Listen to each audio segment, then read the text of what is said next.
సోదరులారా, మన పిల్లల కోసమని, మన అవసరాల కోసమని రాత్రనక పగలనక హాల్టింగ్ డ్యూటీ చేసి 100 రూపాయల కోసం కక్కుర్తిపడితే మన నిండు 100 ఏళ్ల జీవితాన్ని కోల్పోవలసి వస్తుంది. కామ్రేడ్స్, సిటీ బస్సులు మనుషుల్ని తొక్కేసినా, విజయవాడ నుంచి హైదరాబాద్ వెళ్లే బస్సులు కార్ల మీద ఎక్కేసినా అది కేవలం యజమానుల దురాశ. అది గ్రహించండి మీరు. అందుకని ఇప్పటి నుంచే మనం రాత్రి 11 గంటలు దాటిన తర్వాత తెల్లవారుజాము 4 గంటల వరకు బంద్. ఎక్కడ లారీలు అక్కడ ఆపేసేయండి, విశ్రమించండి. తిరిగి ఉదయం 5 గంటల నుంచి డ్యూటీ ఆరంభించండి. అలా కాకుండా ఎవరైనా యూనియన్ రూల్స్ అతిక్రమించారో మన యూనియన్ సభ్యత్వం కోల్పోవాల్సి వస్తుంది. ఏంట్రా కొత్త రూల్స్ పెట్టిస్తున్నావంట? నేను పెట్టలేదు సార్, యూనియన్ పెట్టిన రూల్స్ మీతో మాట్లాడటానికి వచ్చాను. నువ్వు నా దొడ్డుకు వచ్చినప్పుడు బెంచి బండి బ్యాక్ టైర్ అంటుండేవాడివి. సడన్ గా లారీ దాటి ఎదగాలని చూడమాక. నేను ఎదగాలని చూడటం లేదు సార్, డ్రైవర్లు సల్లగా బతకాలని యూనియన్ ఇచ్చిన తీర్మానం సార్. మేం పెట్టుబడి పెట్టకపోతే ఎక్కడి నుంచి వచ్చారా మీకు ఫెడరేషన్లు? మీరు డబ్బుని పెట్టుబడిగా పెడితే మేము శ్రమని పెట్టుబడిగా పెడతాం సార్. శ్రమ, పెట్టుబడి, 10 గంటలు. ఎవడో లండన్ లో 4 ముక్కలు రాస్తే ఎర్ర జెండాలు భుజానేసుకుని అవే స్లోగన్లు చెబుతూ ఎందుకురా నీకిది? 5వ తరగతి నాలెడ్జికి నీకేం తెలుసురా శ్రమ, పెట్టుబడంటే? అయ్యా, నేను తమరంత మేధావిని కాదు. ఏదో వీధి బళ్ళో 5వ తరగతి వరకు చదువుకున్నాను. నాకు తెలిసిన మేరకు చెప్తాను, వింటారా? చెప్పు, చెప్పే. తమకు ఎడ్ల బండి ఉందా అండి? ఆ బండి మీద ఎంతమంది పనిచేస్తారు సార్? ఇదో గొప్ప ప్రశ్న. తోలేవాడు ఒక్కడే. ఆగండి. కాదండి, నోరు లేని బండి, నోరుండి మాట్లాడలేని ఎద్దు, మాట్లాడినా ప్రయోజనం లేని మనిషి, ఈ ముగ్గురు పనిచేస్తారండి. ఈ ముగ్గురు పనిచేస్తారు. అలా పనిచేసి ఏదో ఒక రోజున బంటి ఇరుసు అరిగిపోతుంది, ఎత్తు శక్తి తరిగిపోతుంది, మనిషి మాంసం కరిగిపోతుంది. అప్పుడు బండిని పొల్లలుగా కొట్టి పొయ్యిలో పెట్టుకోవటానికి అమ్ముకుంటారు. ఎద్దుని ముక్కలుగా నరికి మాంసానికై కబేళాకి పంపుతారు. మరి మనిషిని పొయ్యిలో పెట్టుకోవటానికి, కోసుకు తినటానికి ఉపయోగపడ్డు కాబట్టి నువ్వు రిటైర్డ్ అని పంపేస్తారు. ఇన్నాళ్లుగా ముగ్గురి శ్రమశక్తిని పెట్టుబడిగా పెట్టి మేడగట్టారు. ఆ డబ్బుని బ్యాంకులో దాచుకున్నారు. మీ మనవడు, మీ ముని మనవడు తినే వరకు ఆ డబ్బు సరిపోతుంది. కానీ మా బతుకు బండి తగలబడిపోతుంది, ఎద్దు చావువాత పడిపోతుంది. రిటైర్ అయిన మనిషి తినటానికి తిండి లేక రోడ్డు మీద పడి భిక్షాందేహి అని చెప్పబట్టుకుని అడుక్కు తినాల్సిన పరిస్థితి ఏర్పడుతుంది.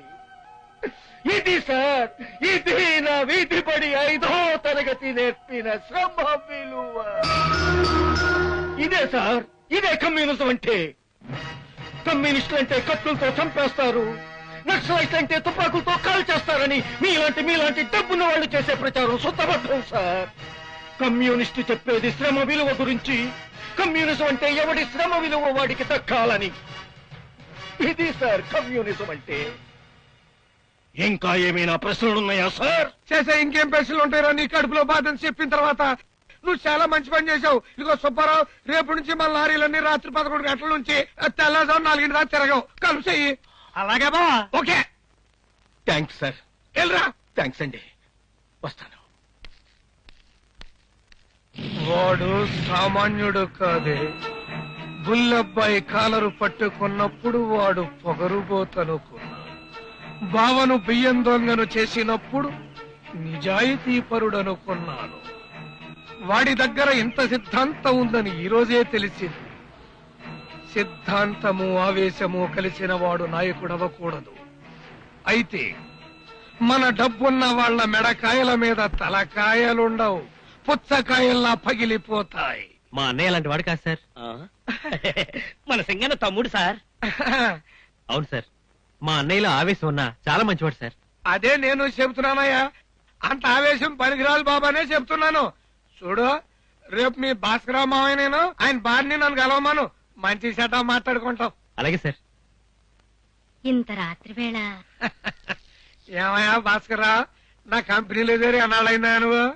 17 సంవత్సరాలు 6 నెలల 3 రోజులండి.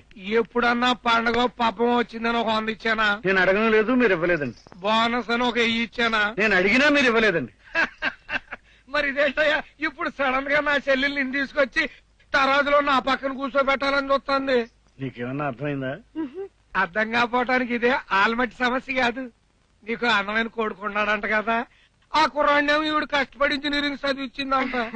మా బావ చెల్లెలకు ఒక కూతురు ఉంది సుభద్ర అని, కాలేజీలో చూసిందో రోడ్డు మీద చూసిందో కన్ను జారిందంట.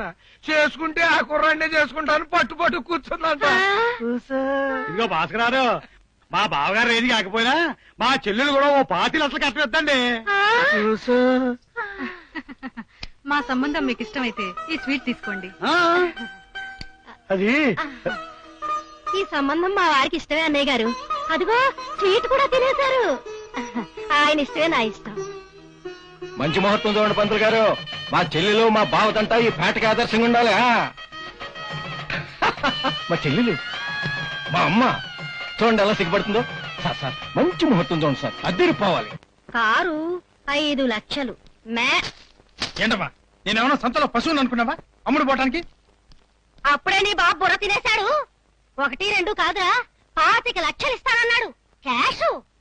ఆ డబ్బుతో కారు కొనుక్కోవచ్చు, మేడ కట్టుకోవచ్చు. బొచ్చు కుక్కల వాడి గుమ్మం దగ్గర పడి ఉండొచ్చు. ఏంటి నోరు లేస్తుంది? ఈ సంబంధం కాదన్నావో నేను ఇంటిని తాగి చస్తాను. ఎప్పుడో చచ్చిన చెల్లెలకి ఇచ్చిన మాటకు విలువిస్తానంటయ్యా. కొడుకు భవిష్యత్తు బాగుపడేలా చూడు. ఆ సింగనికి ఏం చెప్తావో నాకు తెలీదు. వస్తున్నాడు, జాగ్రత్త. స్వస్తి శ్రీ చాంద్రమాన ఈశ్వరనామ సంవత్సరం వైశాఖ మాసం తేదీ 25/97 మంగళవారం రాత్రి 9:10 వధువు చిసో అరుణ చెల్లెమ్మ, నా చెల్లెమ్మ వరుడు సురేష్ కిచ్చి చేయుటకు ముహూర్తము శుభప్రదమైంది. మామా మావయ్య, అత్తమ్మా, బావా, మావయ్య నువ్వు మంచిలో చూడమన్నావు, అందుకనే పంతులు గారితో చెప్పి ముహూర్తం పెట్టించాను. మావయ్య నువ్వు నోట్లో ఏ బెల్లం ముక్కో ఇడ్లీ ముక్కో పెట్టుకుని అత్తమ్మకి సమాధానం చెప్పుకోపోయినా పర్వాలేదు మావయ్య, కానీ ఇది పెళ్లి విషయం మావయ్య. ఇప్పుడు నువ్వు నోరు ఒప్పకపోతే ఎలా మావయ్య? ఈ పెళ్లి జరగదు.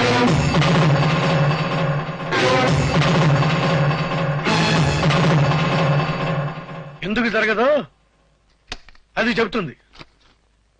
ఆగు మావయ్య, ఏమన్నావు? ఈ పెళ్లి జరగదా? ఏంటత్తమ్మా ఇది? నేనేం పెళ్ళొద్దాం లేదు. బయట ఆడికి 25 లక్షలు కట్నం ఇస్తామంటున్నారు. అంత డబ్బు నిన్ను అడగడానికి నాకు నోరు రాదు. కానీ 4 ఏళ్లుగా ఇంజనీరింగ్ చదివించడానికి, డొనేషన్లు కట్టడానికి వడ్డీతో సహా 10 లక్షలు అయింది. అంత డబ్బు ఏర్పాటు చేస్తే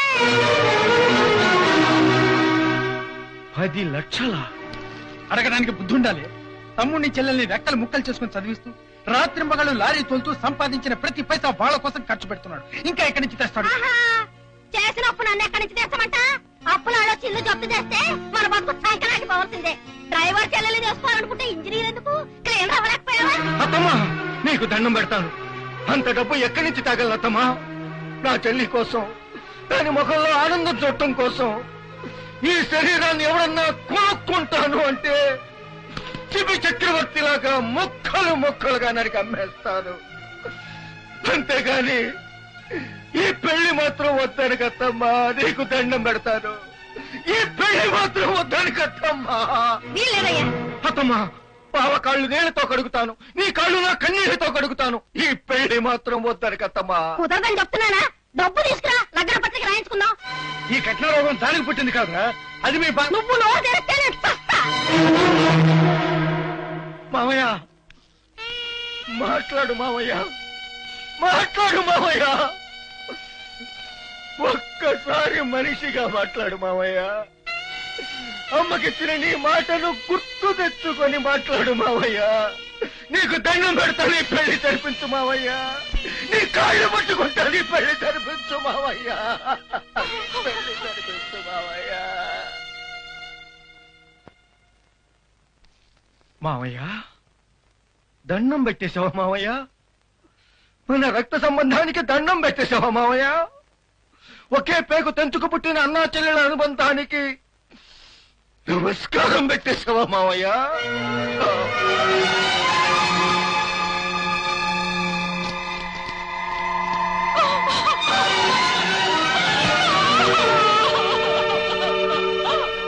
మావయ్య, అగ్ని సాక్షిగా వాళ్ళిద్దరినీ కలపాల్సిన మనం ఇదే అగ్ని సాక్షిగా ఇప్పుడు విడిపోతున్నాం. మావయ్య, ఇంత వయసులో మా అమ్మ నాన్న చస్తేనని అడవలేదు మావయ్య. ఎందుకో తెలుసా? మా మావయ్య ఉన్నాడు, మా మావయ్య ఉన్నాడని మావయ్య. కానీ ఎప్పుడు ఏడుస్తున్నాను మావయ్య. ఎందుకంటే నోరుండి మాట్లాడలేని నువ్వు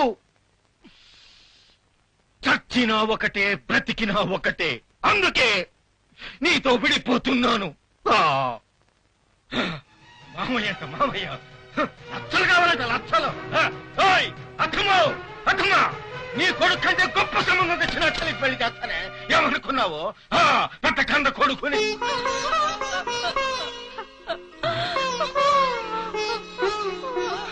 అమ్మా అరుణ, ఏడవకమ్మా.